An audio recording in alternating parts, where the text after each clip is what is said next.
Hola, buenos días a todos y bienvenidos a la webinar que os presentamos hoy sobre la captura de carbono en Europa, tecnología, regulación y oportunidades profesionales. Esta webinar la vamos a hacer de la mano de dos profesionales de la empresa Atlanti, Bryce Armiño y Graviel, que forman parte de esta empresa que es puntera en captura de carbono, es una ingeniería y consultoría experta en captura de carbono y hidrógeno verde. A la vez son los tutores de nuestros cursos, colaboran con nosotros dentro de TioSup Academy en los cursos de captura de carbono y experto en hidrógeno verde.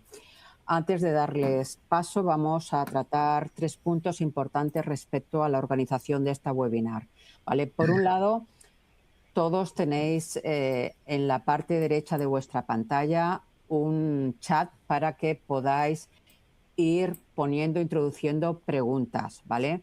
Vamos a hacer la webinar, que tiene una duración de 1 hora, la vamos a hacer del tirón y vamos a dar al final un pequeño espacio para ir leyendo todas estas preguntas que vayáis escribiendo aquí y poder resolverlas.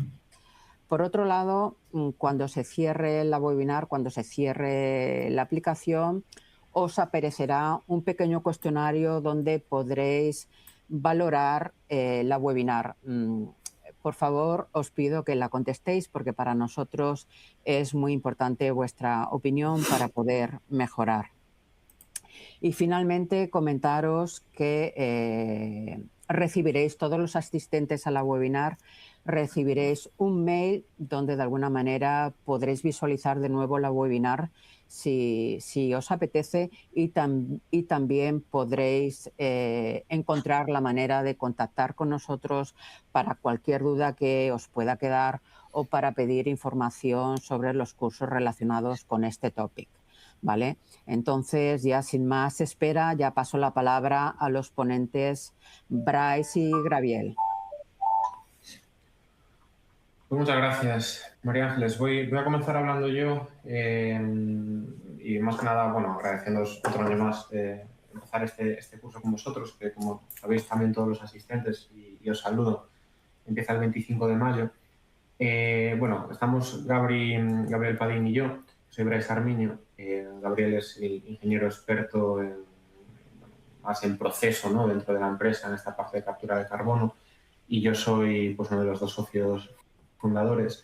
Y yo la verdad con estos cursos siempre digo lo mismo, ¿no? Al final nosotros estamos en el día a día del sector abriendo mucho camino y la verdad que es un placer poder venir y compartirlo. A nosotros nos gusta porque además, bueno, son cursos en los que hay mucho nivel a la hora de debate, a la hora de preguntas y demás. Entonces también a nosotros nos ayuda a reflexionar, a sentar ciertos conceptos y demás, y que, bueno, es que lo veréis en la lista de asistentes, pero hay tantos puntos de vista y tantos sectores diferentes que pueden ser interesantes a la hora de abordar una tecnología, un sector, que bueno, realmente es muy enriquecedor.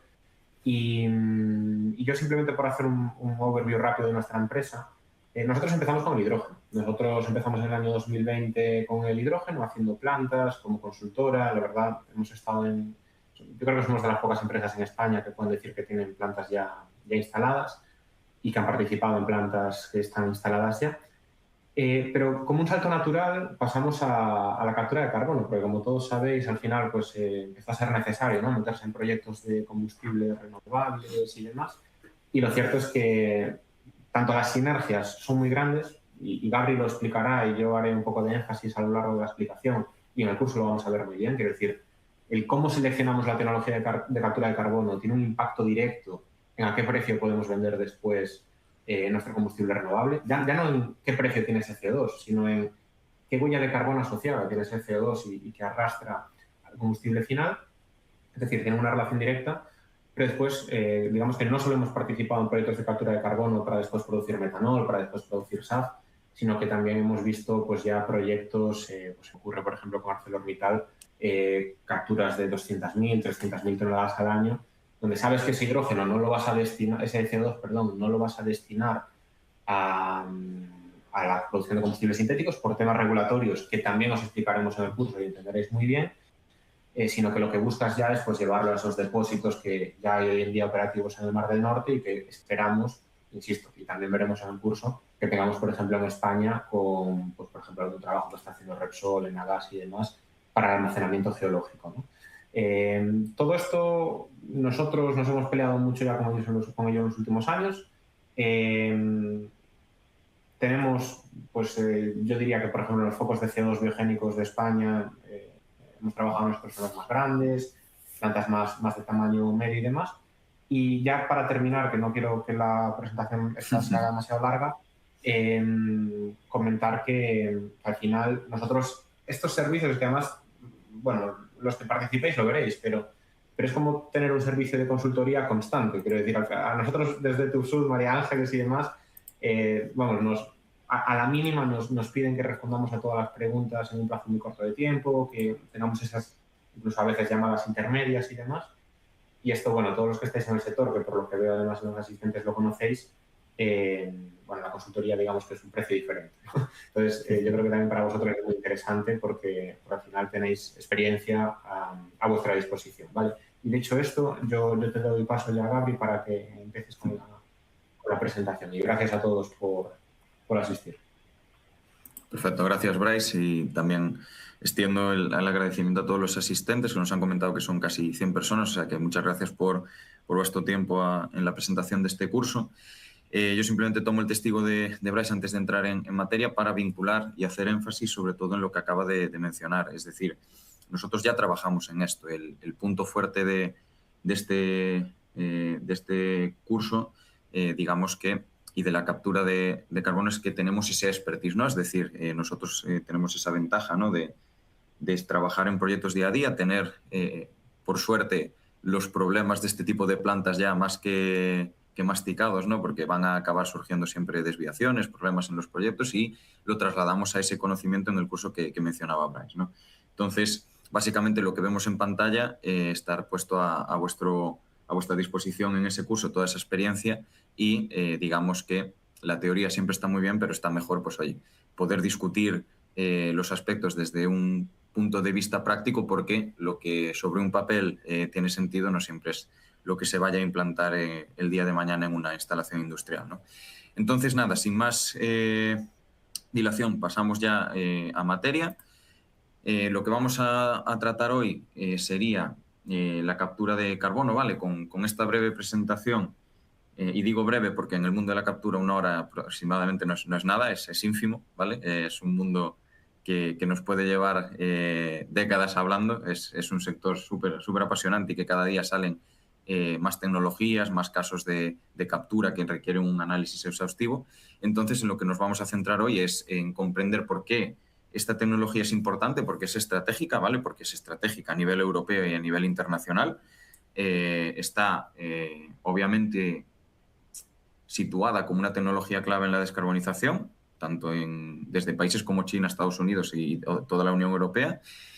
Trataremos de conocer las principales tecnologías. Obviamente no vamos a entrar en todo el detalle porque no daría el tiempo, pero sí que conocer las tecnologías, ver cuándo poder utilizar una u otra o las características principales y cómo se dividen, ¿no? las tecnologías de captura, atendiendo a de dónde se emite, cómo se emite, qué impurezas y demás.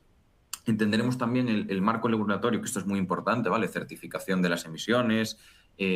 Hablaremos un poco de cómo está el marco actualmente en Europa. También analizaremos pues proyectos, ¿no? ¿Por qué? Porque también interesa saber, si vamos a hablar de la captura de carbono, saber cómo está a día de hoy, ¿no? Es decir, si hay proyectos en marcha, si no, en qué tamaño, si solo lo están haciendo empresas grandes y también empresas a escala pequeña, media.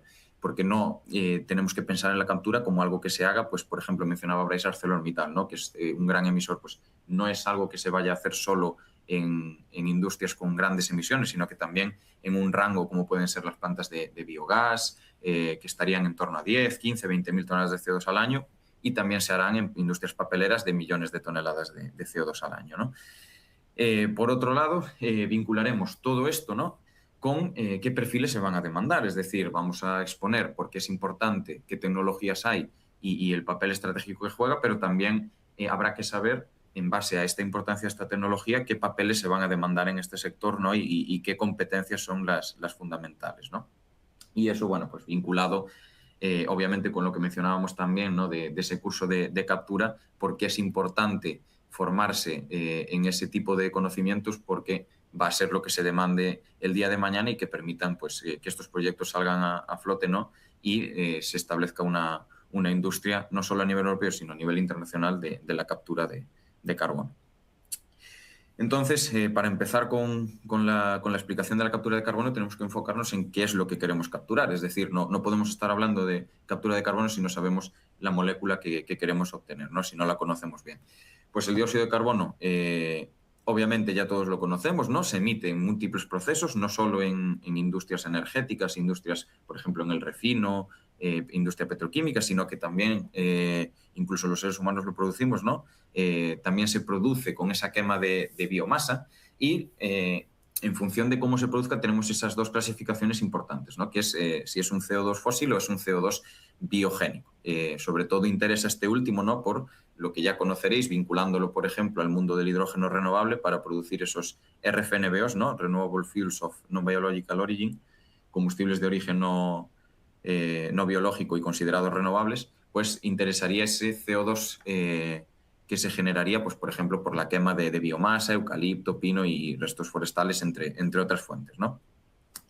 En cuanto a las características principales, pues está demostrado que es el principal causante del cambio climático y es por eso que la captura jugará un papel estratégico. Lo veremos posteriormente, no solo porque evitaríamos su emisión a la atmósfera, sino porque hay ciertos sectores, ¿no? Como puede ser el transporte, por carretera, en aviación, en transporte marítimo, en donde necesitaremos alternativas que sin una fuente de CO2 pues no son viables, ¿no? Porque en ciertas ocasiones la electrificación, que suele ser la principal tecnología a utilizar, pues a veces no es técnica o económicamente viable. En cuanto a las características de esta molécula, no nos vamos a parar mucho porque no es el objetivo del webinar, pero la principal curiosidad es que es muy fácil de manejar con respecto a otros compuestos, como por ejemplo el hidrógeno, que es el otro compuesto que tiene y que está en boga en la descarbonización, ¿no? ¿Por qué? Pues porque el CO2 se licúa muy fácilmente a unos menos 20 grados y a una presión de 20 bar más o menos, ¿vale? Es decir, es muy fácilmente licuable, no necesitamos unas presiones muy altas ni unas temperaturas muy bajas. Entonces, digamos que facilita la cadena logística y además de eso logra una densidad del nivel del agua. Entonces os podéis imaginar que con una sustancia que tiene una densidad superior, por ejemplo, al queroseno, pues que es muy fácil de transportar, ¿no? Eso lo que va a hacer es que la cadena logística pues, sea más eficiente que, por ejemplo, con otros compuestos como el hidrógeno, ¿no? Que tiene una densidad muchísimo menor. Entonces, siguiendo con esto, estamos hablando de que el CO2 es el principal causante del cambio climático, ¿no? ¿Y por qué? Pues porque siempre hemos dependido de fuentes de energía fósil. Y cuando se genera energía con este tipo de fuentes, sobre todo la energía eléctrica que consumimos en nuestras casas, que es el principal foco de emisión de CO2 a nivel mundial, pues dependemos de esa quema de queroseno, quema de diésel, de gasolina, de carbón en centrales de carbón, de gas natural en centrales de ciclo combinado. Entonces, ¿esto qué ha hecho? Pues que el crecimiento socioeconómico durante las últimas décadas, desde la revolución industrial, haya estado fuertemente ligado a esas emisiones de CO2. ¿Por qué? Porque estamos usando esos combustibles fósiles, ¿no? Que para generar esa energía necesitamos de un proceso de combustión que libera ese CO2. Entonces, con este problema que se genera, pues la necesidad de desvincular el crecimiento económico y social de emitir ese CO2. ¿Y pues cómo se haría esto? Pues acoplando a todos estos procesos la captura de carbono. ¿Qué nos vamos a encontrar? Pues que, por ejemplo, en una instalación eléctrica nos puede interesar capturar ese CO2 para evitar la emisión a la atmósfera, pero es que si además podemos utilizar ese CO2 en alguna otra aplicación, también tenemos esa sinergia, ¿no? Es decir, ya no solo estamos eliminando una emisión de un proceso, sino que podemos reutilizar ese CO2 como fuente de carbono para producir compuestos sintéticos similares a los convencionales, es decir, gasolina sintética, queroseno sintético para aviación, y la principal ventaja de estas sustancias pues sería esa capacidad, ¿no?, para tener un combustible y una sustancia muy similar a la convencional y fósil, pero con mucha menor intensidad de carbono. Y para ello planteamos pues, esta cadena de valor de la captura de carbono, es decir, la captura sería ese proceso en el cual, mediante unos disolventes como las aminas, una tecnología a baja temperatura como la criogenia, que sería una separación física, extraemos el CO2 de fuentes industriales, un proceso de generación de energía térmica, quema de carbón, procesos de refino donde se rompen cadenas de hidrocarburos y se puede generar también esas emisiones de CO2, monóxido de carbono, capturarlo de esas fuentes y evitar su liberación a la atmósfera. Y también otra tecnología que hay es la captura directa del aire, ¿no? En países como los nórdicos es donde está más implantada y sería una de las principales alternativas para capturar ese CO2, ¿no? ¿Cuál sería el siguiente paso? Pues elegir entre uso o almacenamiento. Entonces, también lo adelantaba antes Bryce, si tenemos un CO2 biogénico, que es el premium, es decir, el más renovable, el que se considera más verde, entre comillas, ¿no?, pues siempre nos va a interesar utilizarlo. Sin embargo, si es un CO2 fósil que puede tener una huella de carbono que nos afecte al proceso en el que lo vayamos a utilizar aguas abajo, me lo invento, producir combustibles sintéticos, pues hay una regulación que marca que hay un horizonte temporal límite en el que este tipo de CO2 fósil se puede utilizar para producir derivados, entonces nos puede interesar más almacenarlo. ¿Por qué? Por esa huella. Y es por eso que se plantea esta cadena de valor, ¿vale? Podemos capturar el CO2 y luego elegir entre uso o almacenamiento, y ahí estaríamos distinguiendo entre captura o almacenamiento de carbono. En cuanto al marco regulatorio, pues obviamente vamos a tener sistemas de certificación de captura, y esto lo tratamos en el curso, ¿vale? Es decir, en el curso que tenemos en colaboración con TUSUD entramos muy en materia de legislación, no es el objetivo tampoco desgranarlo mucho en esta llamada, simplemente que sepáis que tratamos los mercados de carbono, la financiación pública para este tipo de proyectos, porque obviamente estas iniciativas tan innovadoras siempre se necesita un pequeño impulso, ¿no?, de dinero público para hacer proyectos piloto, proyectos a pequeña, mediana escala que validen la tecnología y luego se pueda llevar a más gran escala a nivel industrial, ¿no? Entonces, en el contexto europeo pues tenemos eso, sistemas de certificación y verificación de las emisiones capturadas. También hay que prestar una atención especial al sistema de ETS, ¿vale?, que es el precio que van a tener en un futuro las emisiones de CO2, y esto es uno de los principales drivers de la captura de carbono, lo veremos posteriormente. ¿Y por qué? Porque va a llegar a un punto en el cual nos salga más barato capturar el CO2 que emitirlo a la atmósfera, ¿vale? Entonces, eso es un punto de inflexión muy importante. A mayores de estos mecanismos de regulación, certificación y financiación pública, pues tenemos un marco regulatorio bastante fuerte en Europa, no solo apoyado por el REPowerEU, que como todos sabemos nació a raíz de esa guerra en Ucrania, ¿no?, sino que también se lanzó el Net Zero Industry Act. ¿Y por qué es importante este acto? Pues porque reconoce a la captura de carbono, y lo vemos aquí en pantalla, como una de las tecnologías clave en la descarbonización, al lado del almacenamiento, del hidrógeno, del desarrollo de renovables, pero sí que ya se empieza a identificar como una tecnología clave en la descarbonización y cumplir los objetivos net cero, ¿no?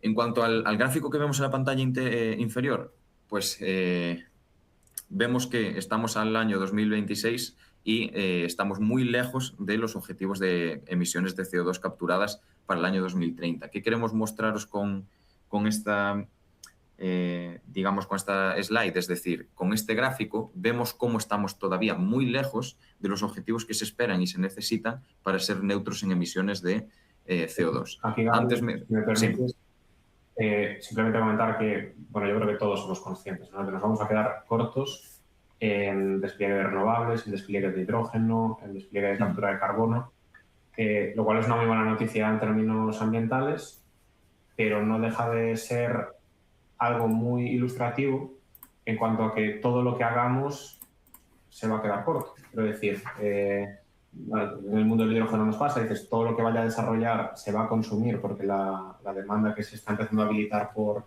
por regulación es mucho más grande de lo que se va a producir, y en el mundo del CO2 pues se aplica la misma lógica, más después los posibles incentivos que haya a la captura de CO2.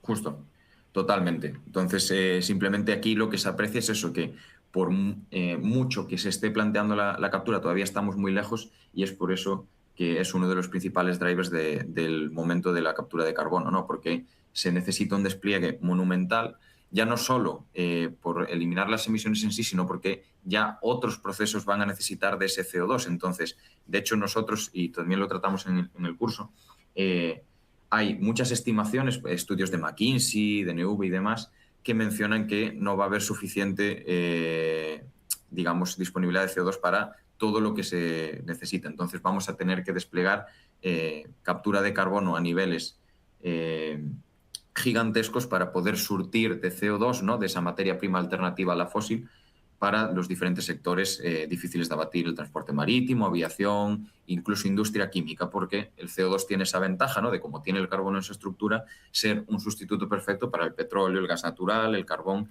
y demás, ¿no?, que, como todos bien sabemos, lo que tienen en común esas materias primas es que tienen el carbono en su estructura, además de el hidrógeno.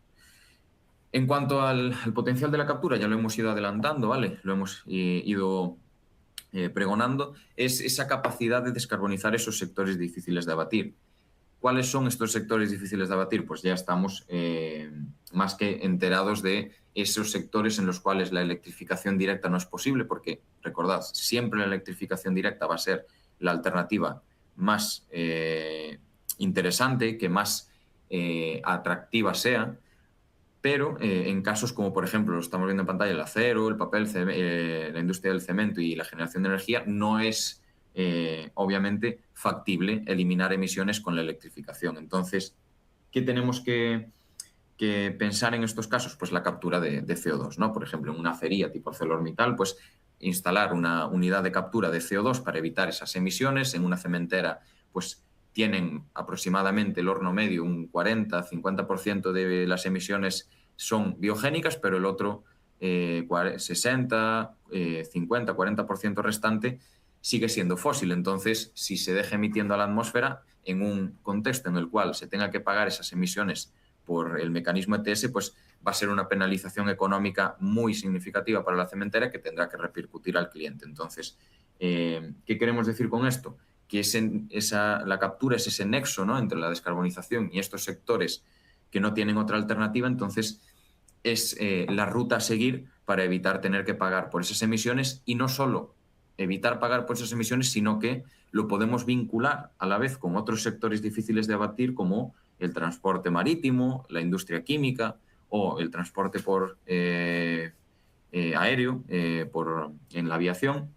¿Por qué? Porque con ese CO2 capturado, especialmente si es biogénico, obtendríamos esos combustibles sintéticos, esos e-fuels, que podrían sustituir, pues, las demandas de combustibles fósiles actuales. Es decir, empezar a consumir queroseno sintético capturado en una cementera en lugar de queroseno fósil de una refinería, ¿no? Entonces, digamos que tenemos como un nexo entre esas dos partes, ¿no? Por una parte tenemos el problema de que estamos emitiendo CO2 y es un sector que no podemos reducir esas emisiones mediante electrificación. Entonces, con esa planta de captura no solo evitamos emitir, sino que para muchos casos, como por ejemplo las papeleras, que ese CO2 es biogénico, se le genera una salida, un subproducto de alto valor como el CO2 que puede mejorar la rentabilidad de la instalación. Es decir, por ejemplo, en unos escenarios en los cuales, ya por poner un supuesto, ¿no?, fluctúe el precio de la celulosa, no sea tan interesante, pues tener esa captura de CO2 puede llegar a amortiguar un poco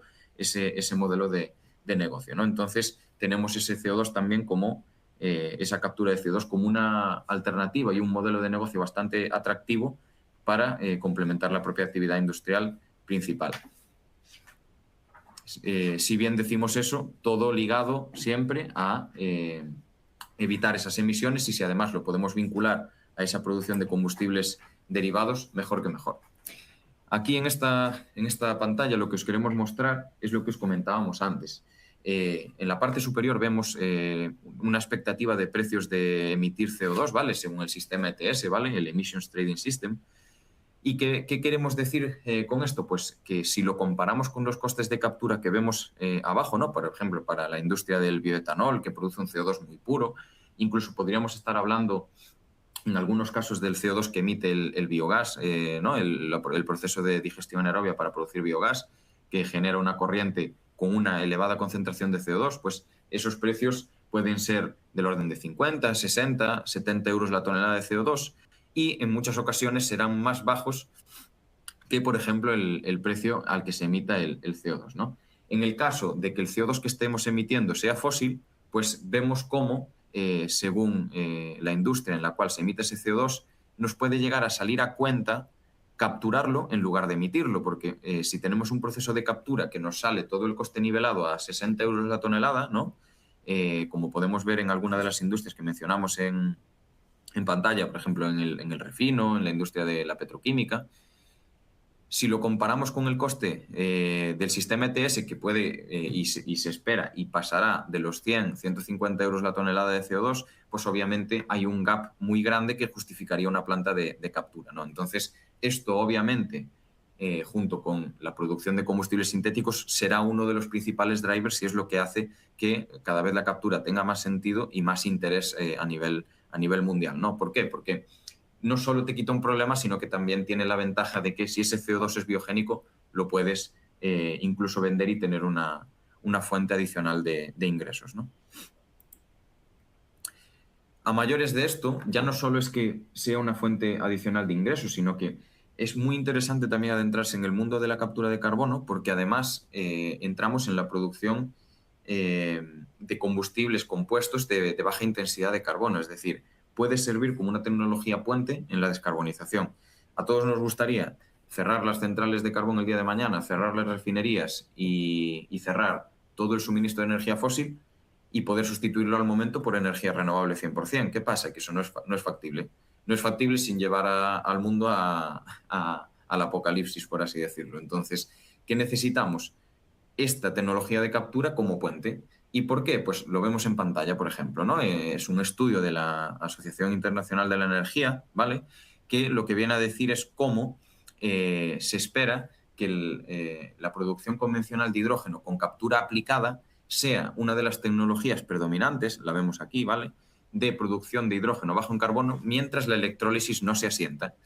Y esto pasa tanto con la electrólisis como con lo que vemos abajo de la producción de energía eléctrica. Es decir, si nosotros aplicamos captura de carbono a las centrales actuales, que muchas todavía tienen vida útil, pueden seguir aprovechándose, pueden asegurarse que sigue el suministro, pues tenemos la ventaja de que podemos hacer ese puente, ¿no?, ese nexo y asegurar que seguimos en línea con los objetivos de descarbonización.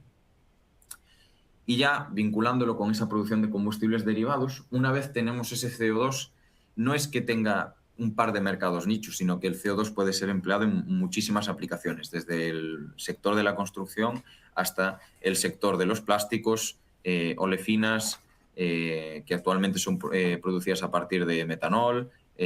Tenemos también uso de refrigerante, los propios combustibles derivados. Entonces, tenemos muchísimas rutas en las cuales podemos valorizar este compuesto. Entonces, siempre que planteemos un proyecto de captura, es muy factible encontrar ese offtake, ¿no?, del CO2.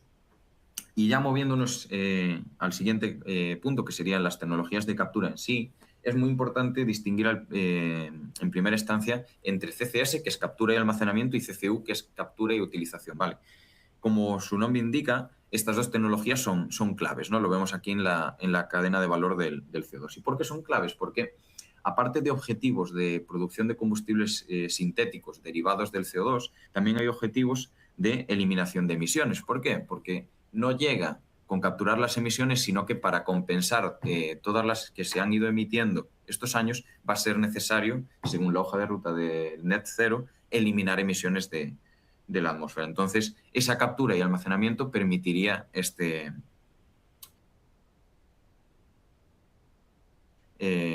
los objetivos climáticos globales mediante la combinación de ambas. Entonces, como bien vemos en esta cadena de valor, ¿no?, son necesarias ambas, especialmente si tenemos ese CO2 fósil, ¿no?, pues en lugar de utilizarlo para manchar ese combustible derivado, esa materia prima derivada, pues lo almacenaríamos y nos evitaríamos aumentar las emisiones de CO2.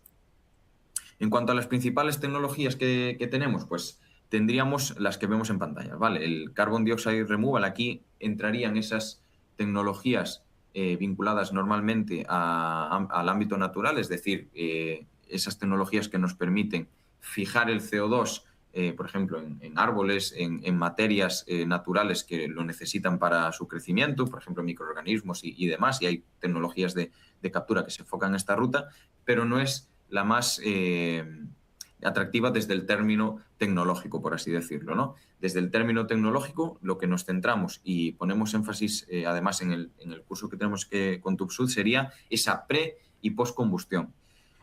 ¿Por qué? Porque son los casos más ampliamente utilizados y que más nos vamos a encontrar. ¿Por qué? Porque las instalaciones ya están hechas. Normalmente donde vamos a aplicar la captura de CO2 van a ser en proyectos donde tengamos una caldera de biomasa, una caldera de combustible fósil ya existente desde hace años que queramos descarbonizar. Entonces, lo más habitual será esa postcombustión, ¿no? ¿Y qué viene a ser la pre- y la postcombustión? Pues mediante la utilización de disolventes o una separación física, ¿vale? Que puede ser por membranas o por temperatura. Capturaríamos el CO2 de una mezcla de gases, ¿no? Esa mezcla de gases que se produce en la combustión, que suele ser nitrógeno, CO2, agua, restos de azufre, compuestos nitrogenados en función de la calidad del combustible quemado, pues si aplicamos la captura antes de la quema del combustible estaríamos en precombustión, y si la aplicamos después de esa quema del combustible, que es el caso más habitual, estaríamos en postcombustión. Y en cuanto a qué tecnología es la más utilizada, pues obviamente la que tiene y cuenta con más experiencia es la postcombustión, porque es el principal tipo de proceso que existe hoy en día, ¿no? Es decir, es lo más habitual tener esa caldera de generación de energía térmica y eléctrica, ¿no? Entonces aplicaríamos esa captura posteriormente al proceso de combustión en la parte aguas abajo, ¿no? Y de entre las principales tecnologías tendríamos también en el ámbito de la postcombustión la criogenia, que también tratamos en el curso, que es una tecnología muy interesante. ¿Por qué? Porque para corrientes concentradas de más del 20% de CO2, de porcentaje de CO2, permite ya obtener el CO2 licuado. Y esto es muy importante para la logística, porque si ya tenemos una tecnología que nos produce el CO2 licuado, no tenemos que licuarlo como sí que es el caso de las aminas, los disolventes químicos y demás, ¿no? Entonces, en postcombustión también tenemos esta otra alternativa, que sería ese proceso físico de temperatura, que es la criogenia, que sobre todo para acerías, cementeras, incluso en alguna papelera, dependiendo de la concentración, es un proceso más que interesante. Y en línea con esto tendríamos una pequeña variante de la postcombustión, que sería la oxicombustión. Y la única diferencia es que en la cámara de combustión se utilizaría, en lugar de aire atmosférico, oxígeno puro o una corriente de aire enriquecido en oxígeno. ¿Y por qué esto es importante? Porque obviamente cuanto más concentrados esté el CO2 en la corriente, más fácil va a ser de capturar y menos coste de captura tendremos. Entonces, la principal ventaja que ofrece esta tecnología es que aumenta la concentración de CO2 porque nos eliminamos ese nitrógeno, ¿no?, de inerte en la cámara de combustión, y nos va a hacer los equipos más pequeños, por lo tanto más barato, abarata la captura y nos simplifica el proceso de eliminación de impurezas, porque, por ejemplo, en una oxicombustión perfecta, el principal contaminante de esa corriente de CO2, ¿no?, porque queremos que el CO2 sea el producto, pues sería agua. Entonces el agua obviamente es muy fácilmente eliminable con un proceso de condensación. Entonces, para que os vayan ya sonando estas principales tecnologías. Y una vez ya hemos discutido las principales tecnologías, tendríamos, pues oye, os preguntaréis, vale, me estás hablando de las tecnologías, del potencial que tiene la captura, pero ¿y yo por qué me tendría que meter en este mundillo? ¿Por qué me debería interesar por la captura de carbono? Bueno, pues porque, como vemos en pantalla, a pesar de que pueda sonar una tecnología que no tiene implantación industrial, que todavía está verde, nada más lejos de la realidad. No es que solo se hayan hecho proyectos piloto, que se han hecho muchísimos además, y no solo con una tecnología, sino que siguen saliendo más tecnologías y más variantes. Pues a lo que nos ha llevado es también a hacer proyectos a muy gran escala, porque, entre otras, ya se sabía que con el paso de los años, pues centrales de carbón, centrales de gas natural, necesitarían reducir sus emisiones para cumplir con los objetivos climáticos. Y aquí lo que vemos en pantalla es una recopilación de los principales proyectos en operación a día de hoy. No están todos, hay bastantes más. De hecho, hay varias bases de datos que también mencionamos en el curso de información pública de proyectos. Y lo que queremos mostraros con esta tabla es eso. Es decir, es una tecnología que lleva décadas en operación, ¿vale? Y no solo en plantas pequeñas. Por ejemplo, aquí os hemos puesto un proyecto relativamente pequeño, ¿no? 25.000 toneladas de CO2, que esto sería, pues, por ejemplo, una planta de upgrading de biogás bastante maja, bastante grande, pues en Italia, que se inauguró el año pasado y estará, si no en operación, cerca del commissioning final actualmente. Y en este caso se va a destinar a almacenamiento, ¿vale? El CO2 va a ir a almacenamiento. Pero es que en el otro extremo tenemos plantas de hasta 1.400.000 toneladas de CO2, que es el proyecto de Petranova en Texas, en Estados Unidos, ¿vale? ¿Y qué vemos con esto? Pues que la tecnología ya está probada, es comercialmente viable, no solo a escalas pequeñas, sino a escalas grandes. ¿Y qué nos quiere decir? Pues que en todos los proyectos, aunque sea una caldera de biomasa, aunque sea una central de carbón, una central de gas natural, pues que la tecnología está probada.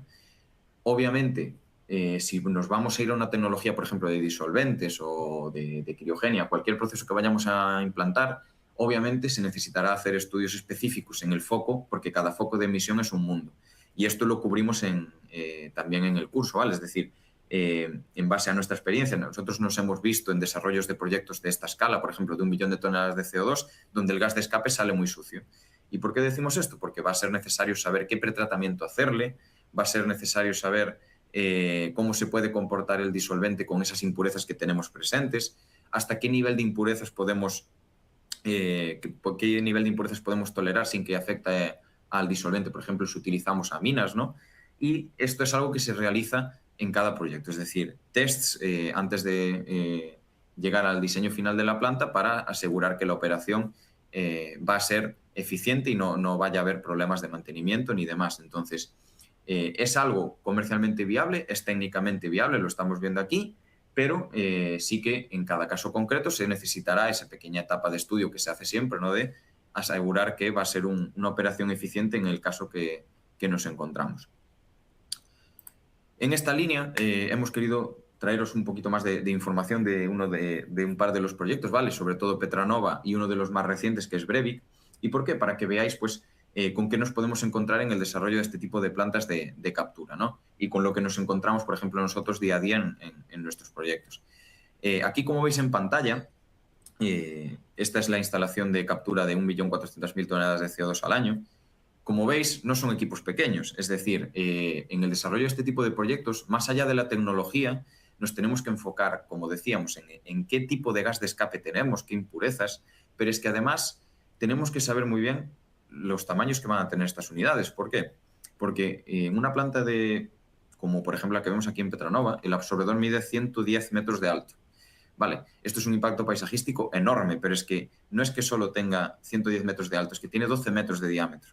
O sea, es una barbaridad el tamaño de estas plantas y no siempre va a ser posible, digamos, ubicarlas en el entorno industrial que tenemos. Entonces, eso nos va a llevar a que muchas veces la tecnología que vayamos a implantar, pues la tengamos que adecuar. Un caso real que tuvimos nosotros, precisamente vino de ahí, ¿no? De decir, oye, no podemos poner una columna tan alta, vamos incluso a estudiar ponerlo en 2 columnas, o incluso en este caso, bueno, no acabó siendo la columna al final, pero tuvimos un problema con los consumos que hizo que no se fuera para adelante con el proyecto con toda la captura que podíamos tener, porque al final esto, por ejemplo, en este caso era el agua. Chupa tanto agua para refrigeración y demás que no podíamos hacer toda la implantación que queríamos hacer, que eran 600.000 toneladas de CO2.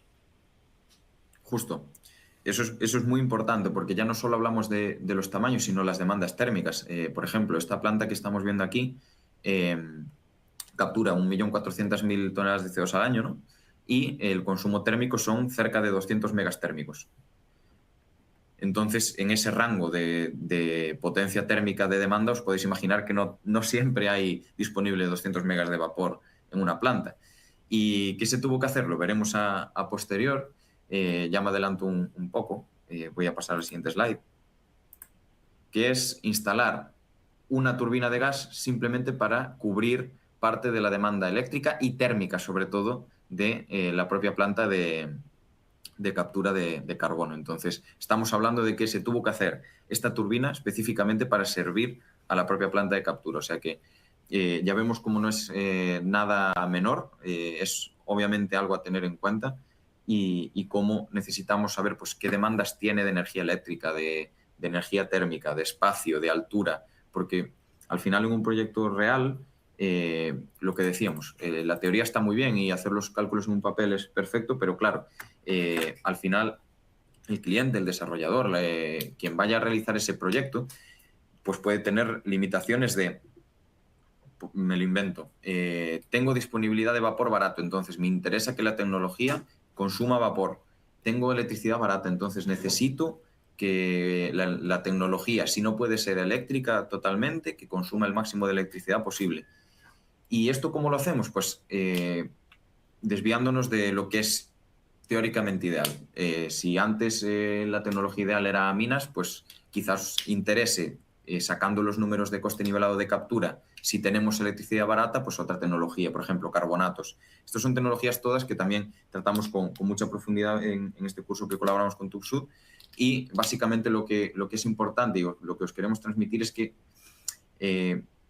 lo que funciona en una planta que sea del mismo tamaño puede no funcionar en otra, por muchísimos factores, por esa disponibilidad de energía, por el coste de la propia energía, y que en una misma planta no se utilice la misma tecnología que en otro lugar. ¿Por qué? Porque nos interesa maximizar que ese disolvente, por ejemplo, electrificar el proceso, y nos iríamos a estrategias de electrificación, recompresión mecánica de vapor, calderas eléctricas. Nos podemos ir a diferentes alternativas para suministrar ese calor de diferentes formas, asegurando siempre que tenemos el proceso más competitivo y que nos va a llevar al coste de captura más económico y más atractivo, porque al final hay que pensar que vaya almacenamiento o vaya uso. Sí. Vamos a hacer aquí un paréntesis grande, porque es importante distinguir entre coste de captura y precio de venta. Igual el coste de captura no es el más competitivo, porque igual poner una caldera eléctrica o igual poner una bomba de calor o algo por el estilo no es lo más competitivo, pero sí que es lo que más eleva el precio de venta. Entonces, en el curso eso lo vamos a ver y vamos a decir, oye, estos métodos de generación, por ejemplo, de calor, ¿cómo impacta en términos económicos o incluso en términos de proceso? Porque hay algunas tecnologías que requieren una temperatura más elevada que otra. Pero claro, si yo soy un vendedor de CO2 a un productor de combustibles renovables, cuanto más, lo decía ya al principio, cuanto más bajo sea mi huella de carbono, por más dinero voy a poder venderle a mi consumidor. Por el contrario, si lo que quiero es almacenar de forma geológica, pues igual me da un pelín igual, ¿no? Habría que ver exactamente esa huella de carbono, cómo se traduce en el crédito que obtenemos de haber eliminado una tonelada de CO2. Entonces, bueno, que sepáis que hay ciencia, pero por suerte está ya masticada para que se pueda entender también. Justo, ahí ya no solo buen apunte, Bryce, porque no solo es fijarse en la intensidad por el precio, sino que si ese CO2, y nosotros hemos hecho cálculos e incluso los tenemos reflejados en la formación, es que puede llegar a que en CO2 tenga una intensidad de carbono tan alta si estamos utilizando una energía pues, proveniente de energía fósil, calor fósil, electricidad de red, por ejemplo, en España, que es una intensidad considerable, pues nos puede llevar a que ese CO2, si se va, por ejemplo, para producir, aunque sea un CO2 emitido en una caldera de biomasa, que es biogénico, si el proceso de captura le está imputando mediante energía fósil X gramos de CO2 equivalente que superan el umbral de la normativa de combustibles RFNBO, deja de tener atractivo para el off-taker. Me explico. Ese CO2, por muy biogénico que sea, si no tenemos una manera de traquear, de calcular esas emisiones de proceso y de asegurarnos de que el proceso de captura no imputa grandes emisiones al CO2, puede darse el caso de que, por ejemplo, ese CO2 nos lo quiere comprar un productor de metanol. Pues hacemos los cálculos estequiométricos, cada tonelada de metanol consume 1,4 toneladas de CO2, hacemos el cálculo y nos da que con el proceso de captura que utilizamos y el tipo de energía, tiene 30 gramos de CO2 por cada megajulio el metanol, sin sumar el proceso del metanol, sin sumar el hidrógeno que sea necesario en la planta de producción de metanol. ¿A qué nos lleva? A que superamos los 27 gramos que marca la normativa de energías renovables y nos quedamos en que ese metanol no puede ser considerado RFNBO. Entonces, ese premium que podría tener el comercializador del metanol renovable, pues ya no lo va a poder tener. Entonces, ya no estamos hablando de un tema de precio, sino que ese metanol ya no podría acceder a los mercados regulados. Entonces, esto sí que es muy, muy crítico y muy importante también tenerlo en cuenta, ¿vale? Luego, con esta diapositiva, la pasamos muy brevemente, es un pequeño diagrama de flujo, ¿vale? De un tipo de planta de captura, de la de Petranova. Y nada, aquí simplemente mencionar que es muy importante saber no solo el proceso de captura, sino los procesos de pretratamiento, que también tratamos, por ejemplo, en la formación y en los cursos de formación es lo que debéis también tratar, porque la captura no solo acaba en la chimenea, sino que empieza ya en el proceso en el que se genera el CO2. Entonces, también tratamos cómo eliminar esas impurezas, cómo adecuar ese gas de escape para que la planta de captura opere de forma eficiente y no tengamos esos problemas, ¿no? Aquí también es importante dimensionar el sistema de enfriamiento, como bien apuntaba antes Bryce, ¿no? Porque puede consumir también una gran cantidad de agua y no siempre es un bien abundante. Y ya por finalizar, mencionar simplemente la planta de captura de Brevik, que es una de las últimas que se ha inaugurado, y la principal característica que queremos salientar de esta planta es que toda la energía calorífica de este proceso de captura se proporciona con calor residual de la propia cementera y de la licuefacción del CO2. Entonces, se están capturando 400.000 toneladas de CO2 al año con aminas, donde el principal contribuyente del OPEX es el calor, con energía residual barata. ¿Qué nos lleva a decir esto? Que obviamente ese coste de captura va a ser probablemente muy competitivo. ¿Por qué? Porque si estamos utilizando calor residual, obviamente es calor que no se iba a utilizar, habrá que amortizar los equipos de recuperación de calor, pero más allá de eso no hay ningún otro sobrecoste más allá de mantenimientos, etcétera. Pero lo que queríamos decir aquí es que también es importante ver esas estrategias de reducción de consumos, ver por dónde podemos conseguir energía térmica o eléctrica, dependiendo del proceso que elijamos, y además eso nos va a optimizar ese coste de captura, no el coste de venta, que es otra cosa, ¿vale? Va a depender también de esa huella de carbono, como mencionaba Bryce, pero simplemente quedaros con que también esas estrategias de optimización y reducción de consumos, pues aquí veis cómo un proyecto bien desarrollado pues ha permitido que, sin tener que hacer un aporte extra de energía solo con el calor residual, se capturen pues eso, 400.000 toneladas de CO2 al año, que ya es una planta bastante grande. Y nada, con eso ya terminaríamos. Y lo dicho, ¿qué se va a demandar? ¿Qué va a ser necesario en el desarrollo de este sector? Pues obviamente ingenieros de procesos que sean capaces de identificar los equipos clave de estas plantas, desarrollar esos diagramas, realizar las interconexiones, asegurar que todo funciona perfectamente. Y ligado con esto, pues también se necesitará personal de mantenimiento, obviamente. Es decir, estas plantas, una vez empiecen a funcionar, habrá que mantenerlas, asegurar que todo funciona acorde a lo estipulado en el diseño y que no hay desviaciones y, en caso de haberlas, que se solucionan lo más rápido. Otro de los principales roles, pues obviamente, certificación de ese CO2, certificación de la huella y también tener ese expertise, ¿no? en la regulación vinculada a los mercados del CO2. Y ya por último, pues tendríamos obviamente, con todo el despliegue de proyectos de captura y demás, pues ese gestor de proyectos que permita organizar todas las iniciativas de captura de carbono y permita, pues digamos, tener un planning claro y una hoja de ruta de la captura de carbono. Bueno, y esto sería un poco la idea que os queríamos transmitir hoy. Pasamos ahora la slide a los comentarios y las aportaciones que podáis tener. Y nada, un placer y espero que os haya resultado útil. Vale, un minuto antes de pasar a las preguntas que vosotros mismos podéis ir leyendo. Sí. Simplemente comentaros que en referencia al curso relacionado con la captura de carbono que tenemos, que es el experto en captura de carbono, tenemos una edición que empieza a finales de mayo. Es un curso en formato blended, que quiere decir que es el e-learning con tutoría, y el equipo de tutores son los mismos ponentes que habéis podido conocer hoy. Es un curso con orientación muy práctica y es un curso para profundizar en esta tecnología.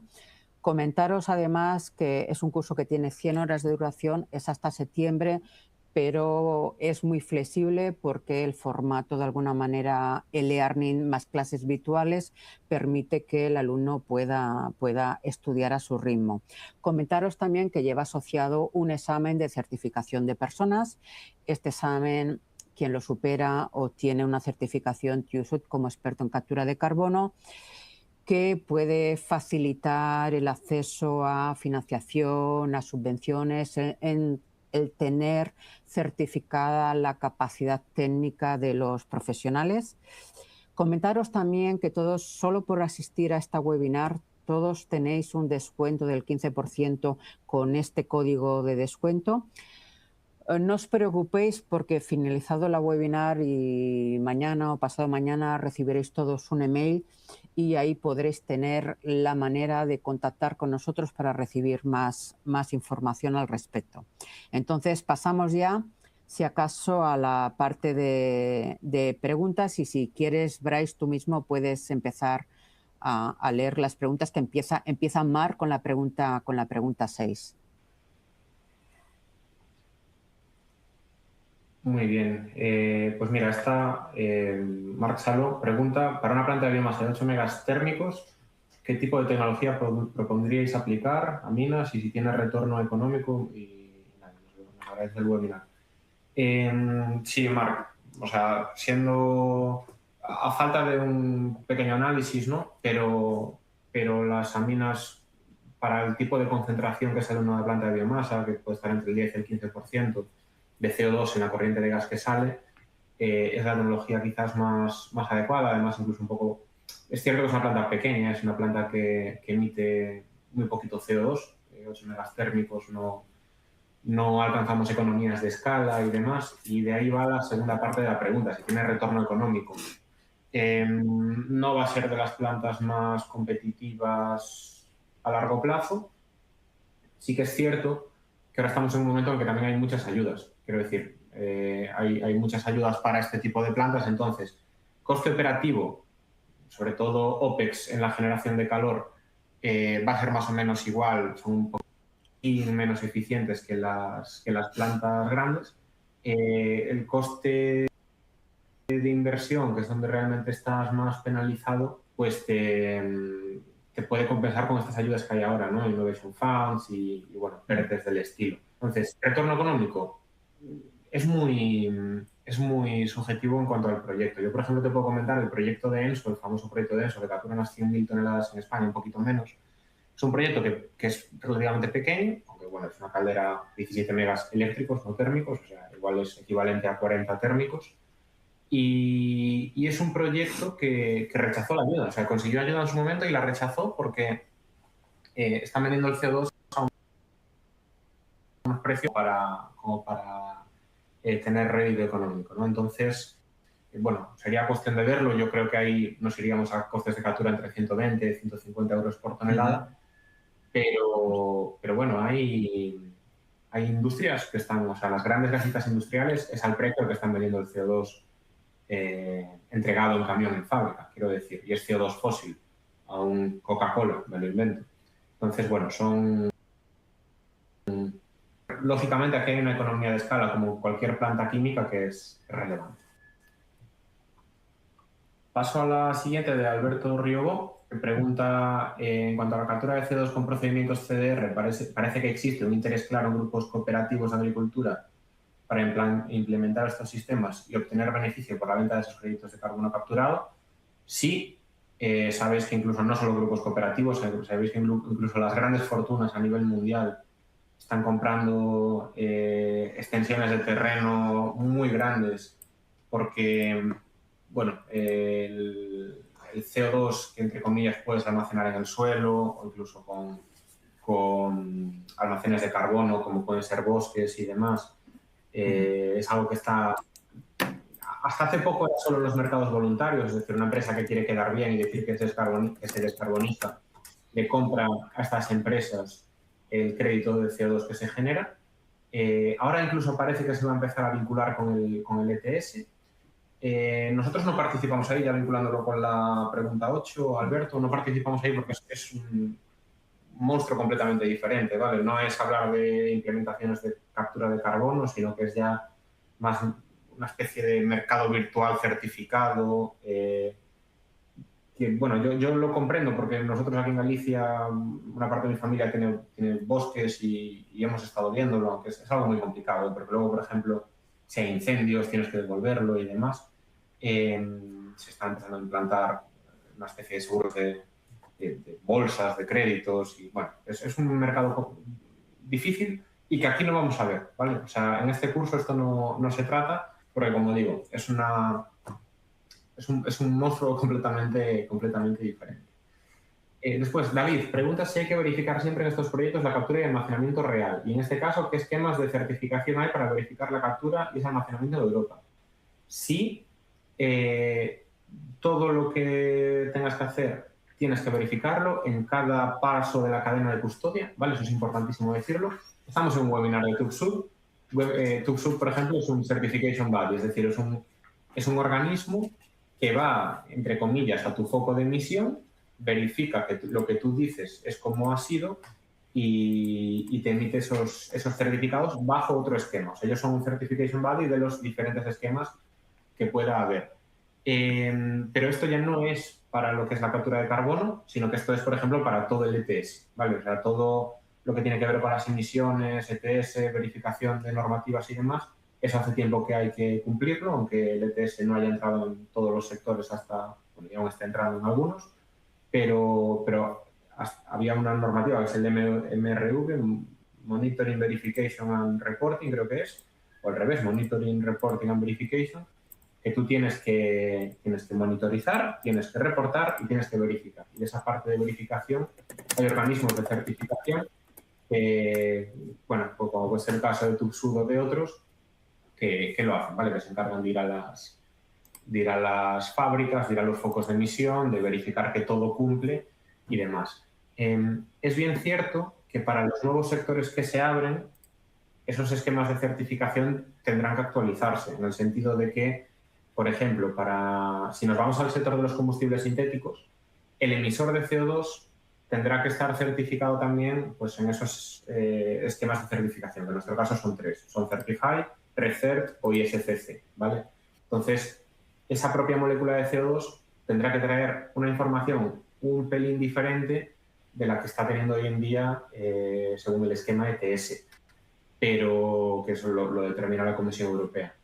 Pero bueno, que son cosas que no son nuevas. No sé si me sigues. Habrá que actualizar algún dato que sé que en el mundo del CO2 todavía no está actualizado, pero es un proceso y una metodología más que conocidas. Y como digo, empresas como TÜVSÜD son esas certificadoras que se encargan de ir y decir, vale, tú me has reportado que has emitido 100.000 toneladas o que has capturado 100.000 toneladas, y que estas toneladas pues cumplen estas características, X% biogénico, X% no biogénico, huella de carbono asociada, huella de carbono no asociada, qué puedo verificar, qué no puedo verificar. Y es importante, David, que eso no es solo en el foco de captura. Luego, si lo quieres transportar al Mar del Norte, el del barco tendrá que estar certificado bajo esa normativa también, depende para qué quieras usar el CO2 al final, y el propio almacenamiento geológico del Mar del Norte, en este caso estoy pensando en Northern Lights, tendrá que estar verificado también de el propio sistema de recepción y almacenamiento que tienen en tierra y también geológico, porque si tú al final tienes fugas, por ejemplo, tú no podrás decir que te estás quitando, huella de carbono si al sitio al que lo mandas, pues después tiene fugas, ¿no? Hay que garantizar un tiempo de almacenamiento. Eso es importante, ¿vale? O sea, que sepáis también que siempre que involucremos a más actores a la cadena de valor de nuestras moléculas, bien sea de combustibles sintéticos o bien sea del CO2 puro, tenemos que hacer un seguimiento ahí y exigir ahí también todo eso. No sé si hay alguna preguntilla más. ¿No hay más preguntas? Bueno, no obstante, si pasada la webinar surgen nuevas dudas o queréis información más en detalle del curso de captura de carbono, podéis contactar al mail formacion@tiusud.com. No obstante, ya os he comentado que recibiréis un mail y ahí también tendréis la manera de poder contactar con nosotros o preguntarnos cualquier duda que tengáis. Así que de forma puntual vamos a dar por finalizada la webinar, no sin antes recordaros que en cuanto la demos por cerrada la webinar, os aparecerá en pantalla un pequeño cuestionario que sí que os vamos a pedir, por favor, que lo completéis, porque para nosotros es muy importante conocer vuestra valoración y vuestra opinión. Así que, sin más, daros las gracias a todos por vuestra asistencia y muchas gracias por todo. Buenas tardes y que tengáis un feliz día a todos. Gracias a todos. We are finished, Amelia.